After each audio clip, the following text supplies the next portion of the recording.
नमस्कार मित्रांनो, स्वागत आहे तुमच्या सगळ्यांचं माझ्या द ऑलराउंडर कोच चॅनलमध्ये. जिथे आपण विविध गोष्टी शिकतो अगदी सोप्या पद्धतीने.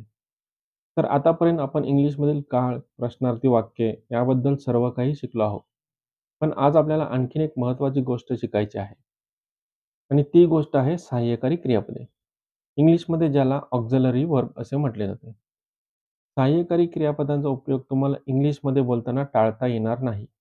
त्यामुळे सर्व सहाय्यकारी क्रियापदांबद्दल माहिती घ्यायला आणि हळू-हळू त्या माहितीचे सवयीत रूपांतर करायला आपण सुरुवात करणार आहोत. त्यासाठी सहाय्यकारी क्रियापदाच्या सविस्तर अभ्यासाची सुरुवात आपण करणार आहोत. कॅन या पहिल्या सहाय्यकारी क्रियापदापासून.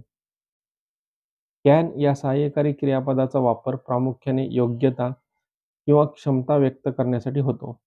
तसेच परवानगी देण्यासाठी किंवा घेण्यासाठी सुद्धा कॅनचा वापर केला जातो. कॅन या सहाय्यकारी क्रियापदाचा अर्थ मराठीमध्ये सर्वसाधारणपणे शकतो, शकते, शकतात असा होतो. कॅन सोबत नेहमी मुख्य क्रियापदाचे पहिले रूप वापरले जाते. हे समजण्यासाठी आपण काही उदाहरणे बघूयात. तू जाऊ शकतोस. You can go. मी इंग्लिशमध्ये बोलू शकतो. I can speak in English. ती कुठल्याही क्षणी येऊ शकते. She can come at any moment. प्रश्न विचारण्यासाठी सुद्धा कॅन या सहाय्यकारी क्रियापदाचा वापर केला जातो. जसे, तू या भिंतीवरून उडी मारू शकतोस का? Can you jump over this wall? आपण हे एका दिवसात करू शकतो का? Can we do this in one day? प्रश्नार्थी शब्दानंतर सुद्धा कॅनचा वापर केला जातो. मी तुला कशी मदत करू शकतो? How can I help you? मी तुझ्यासाठी काय करू शकतो? What can I do for you? काही वाक्यात शकतो किंवा शकते असे शब्द नसले तरीही कॅन वापरता येते. जसे, मला दिसतंय तू थकलेला आहेस. आता मला दिसतंय याचाच अर्थ मी बघू शकतो असा असल्यामुळे इथे कॅन वापरता येईल. I can see you are tired. बोर्डवर काय लिहिलं आहे हे तुला दिसतंय का? Can you see what is written on the board? मला फक्त शांततापूर्ण जागेतच झोप येते. याचाच अर्थ मी फक्त शांततापूर्ण जागेतच झोपू शकतो असा होतो. म्हणून इंग्लिशमध्ये या वाक्यासाठी कॅन वापरले जाऊ शकते. I can sleep only at a peaceful place. Can नंतर आता बघूयात पुढील सहाय्यकारी क्रियापद कुड. भूतकाळातील योग्यता व्यक्त करण्यासाठी कुड या सहाय्यकारी क्रियापदाचा वापर केला जातो. उदाहरणार्थ, शाळेत असताना मी अस्खलित इंग्लिश बोलू शकत होतो. When I was in school, I could speak in English fluently. 2 वर्षापूर्वीपर्यंत मी चष्म्याशिवाय बघू शकत होतो. I could see without glasses until 2 years ago. कुड सोबत नेहमी मुख्य क्रियापदाचे पहिले रूप वापरले जाते.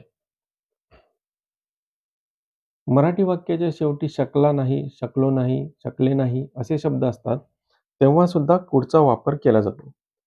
एकंदरीत कुड हे कॅन या सहाय्यकारी क्रियापदाचे पास्ट पार्टिसिपल किंवा दुसरे रूप आहे असे म्हणायला काहीच हरकत नाही.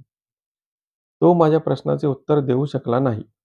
He could not answer my question. मी नाही म्हणू शकलो नाही. I could not say no.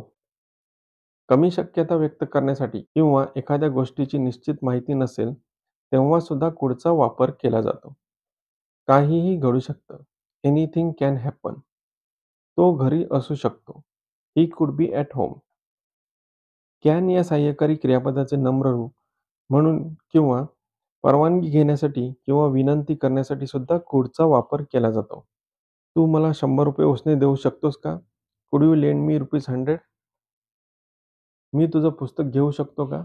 Could I take your book? आम्ही आता निघू शकतो का? कुड वी लीव्ह नाऊ?